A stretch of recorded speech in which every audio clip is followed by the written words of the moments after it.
don't know where to start.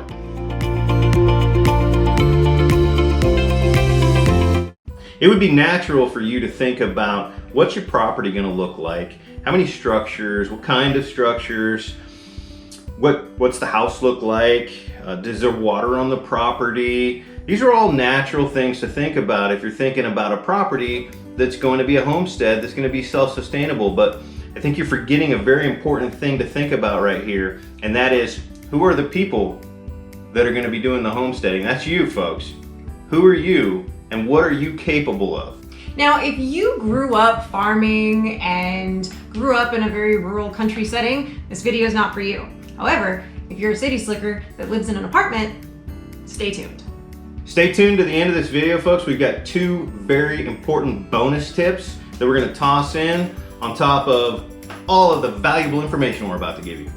Let's start out talking about the things that you absolutely need to start doing now. Things that you need to learn. You can't watch a video and learn how to do these things. You need to actually start doing them. And right now, before you buy that homestead and move on to that property where you have all these animals and you have fences that need mended and you have these plants that need cared for, and maybe you planted more than you could handle, right now, before you have all of that responsibility, is the time to learn some very important basics, right? Right. Something small scale, and to hone in some of your skills before you really jump in the water.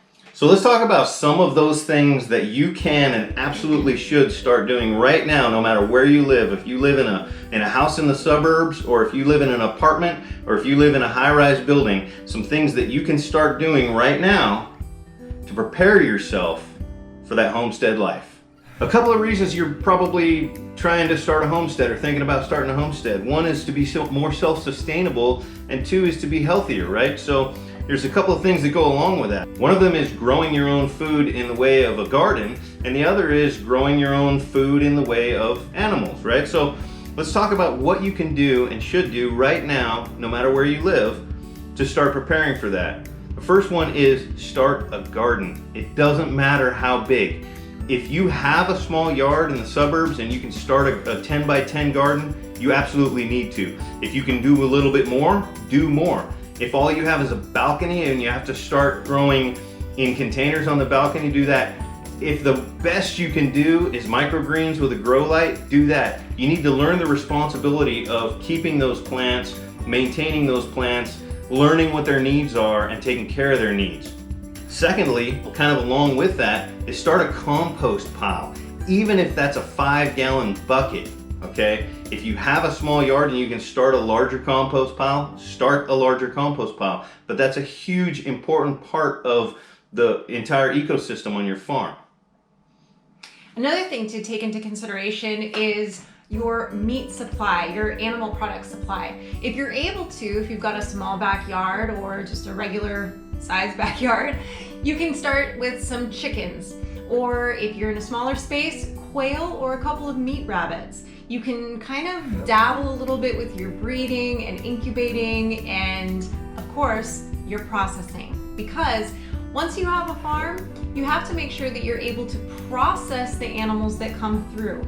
Even if you're not using them for meat, occasionally you're gonna have a sick animal that you're gonna have to put out of its misery. You have to make sure you're comfortable with culling that animal.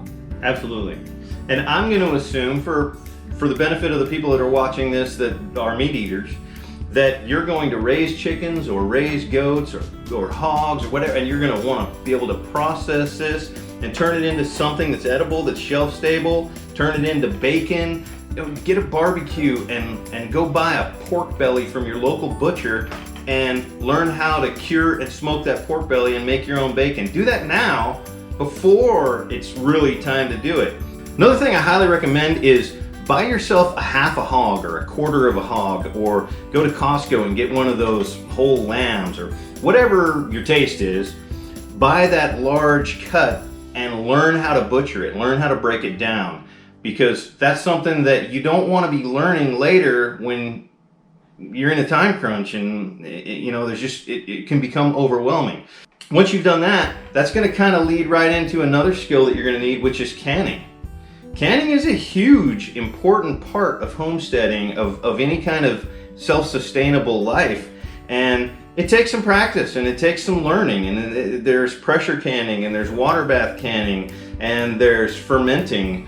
We have a vat of peppers going right now where we make our own probiotic juices and our own hot sauces. But you know, you're going to want to process your own lard down and then can it. You're going to want to make out of your own garden amazing marinara sauce. Yeah. You're going to want to ferment kimchi, and he will want to ferment kimchi. I won't touch the stuff.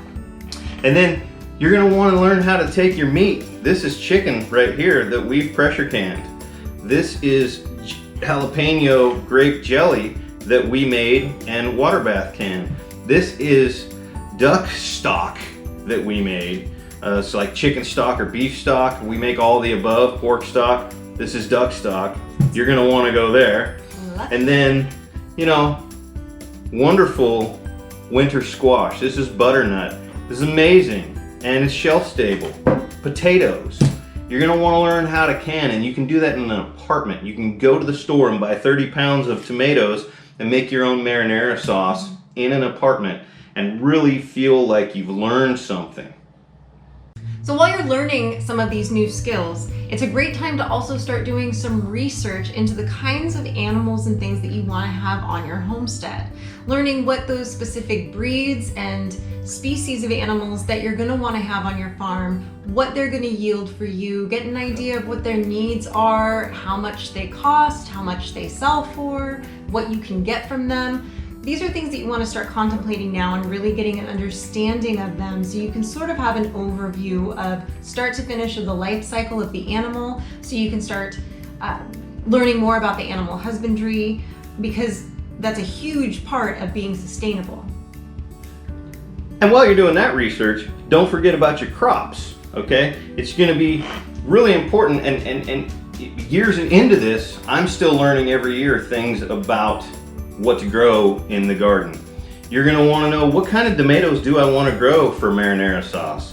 What is a good marinara tomato that's meaty, has less seeds, has lower acidity? There's actually science to this, and you're going to want to learn it. You're going to want to ask yourself, you know, on a larger scale, when I have that homestead property, what vegetables and fruits and melons and squash and crops do I want to grow for my family? What do we eat, and how much do we need to grow each year to sustain us for that year? And then, do I need to grow some also for my animals, right? Because you probably do. We do. So there's a lot of research that you can be doing while you're applying these skills that you're learning here. And you should be doing that. You don't want to show up on 10 acres and go, wonder what kind of tomatoes I should plant. I wonder what kind of pigs I should get. Yeah, especially if you're moving to a different area. Maybe you're moving to a completely new state with different weather and you don't know what to expect. Start casting a wide net. Reach out to the community through different social networking sites and community groups and start picking their brain. Find out what's there now. What's the gap that you might be able to fill in? And that gap brings us to another important thing to think about. Do you plan on making an income off of this homestead, or do you plan on this homestead being a self-sustainable living for you, or do you plan on a combination of both? Okay? There are many years that some of the things we do make money, some of the things we do for us, and some of the things we do, we make enough money to offset the cost of it for us. For instance, if you are able to grow enough tomatoes to not only make your own marinara sauce, but also sell some of those tomatoes, and what you get from that sale offsets the cost of growing your harvest of tomatoes. In that case, tomato was not a cash crop for you, but you saved money, and saving money is making money. Maybe your cash crop is poultry, right? Maybe your cash crop is goats. But think about, on a larger scale, how all of these things can help kind of supplement the whole operation. We're almost to those bonus tips, guys. But first, an important thing to think about is if you're going into a homestead lifestyle and you have a spouse or partner that you're doing it with, start thinking about whose strengths are going to be in what categories as you start working together. and make sure that you actually can work together. These tasks that you're going to be practicing, do them together, okay? Because here's the thing that a lot of people don't realize before they get into a situation where they have to spend a lot of time with their spouse. A lot of you guys out there have jobs. Maybe you're lucky and one of you is able to work from home, or maybe only one of you has to work. But odds are you don't spend as much time together as you think you do. As you think you do. As you will on a homestead, okay? And when you spend that much time with someone, things can get frustrating. Frustration can turn into anger, and that's not healthy. It's not good for the relationship. It's not good for whatever situation you're trying to resolve right now. So make sure that you don't mind spending many hours a day, a week, a month with the person that you're about to take this massive undertaking on with. And when I say massive undertaking, I'm not trying to scare anyone, because once you get used to it, it's so rewarding, okay? And the fact that it's so rewarding brings me around to bonus tip number 1. Boop, boop. Bonus tip number 1. Make sure that you love this, because if you love this, you will love this. It will be so rewarding. If you find when you start doing all these tasks that you don't have a passion for this, you don't have a passion for growing food, you don't have a passion for animal husbandry, you don't have a passion for getting up early because the animals need you to get up early. If you don't have a passion for these things, my bonus tip to you is don't do this. Yeah, you have to be 100% committed once you actually get past just dipping your toe in with some simple skills and really dive headfirst in, because it doesn't matter if it's Christmas, your birthday, doesn't matter if you have the stomach flu, you have to get up and take care of those animals. You have to tend to your plants. It's just part of your daily life. There is no break, there is no respite. You do it every day no matter what. So you have to make sure it's something that you love and that you're very passionate and care very deeply about, for whatever your reasons are for doing it. Make sure that you can really live that life, because there is no backing out. And once you're in, you're in. You have beings that are depending on you to take care of them. And the beautiful thing about that is, once you have verified that you do love it, your life, every day of your life, is going to be so rewarding. You may be exhausted some days at the end of the day, but you're gonna feel so good about where you are and what you're doing in your life. And that brings us to bonus tip number 2. Bonus tip number 2. This is an amazing way to raise your family. These kids that you will raise in your home while you're homesteading, learning these skills, teaching them about where their food comes from and how to work hard, these are skills that they will take with them the rest of their life. And these are memories and family strengthening things that you will do together that there are no words. It changes your entire outlook on things. And it's such a wonderful thing to impart on those kids that, everyone's worried right now that it's a tablet and cell phone generation. Let's take these snowflakes and turn them into some slushies, because they can do more and they can learn more and they can be part of a tight-knit family.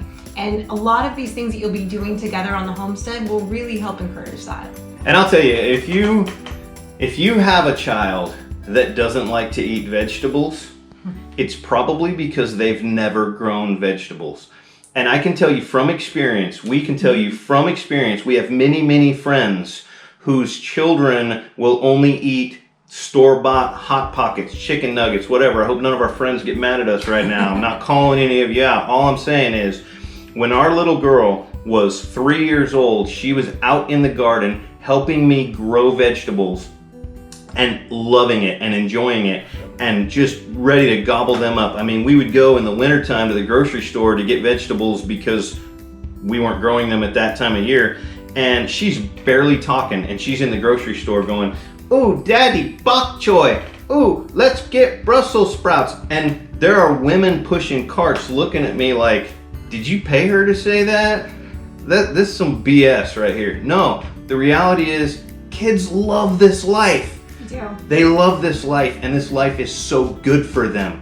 It teaches them so many important things, and more importantly than any of the individual things, it teaches them responsibility. It teaches them a sense of start to finish gratification for my actions, and they'll take that with them for the rest of their life. So that's it, guys. We hope you have learned some tips moving forward if you're thinking about starting a homestead. Don't forget to like the video, subscribe to the channel, and click the bell so you get the notifications.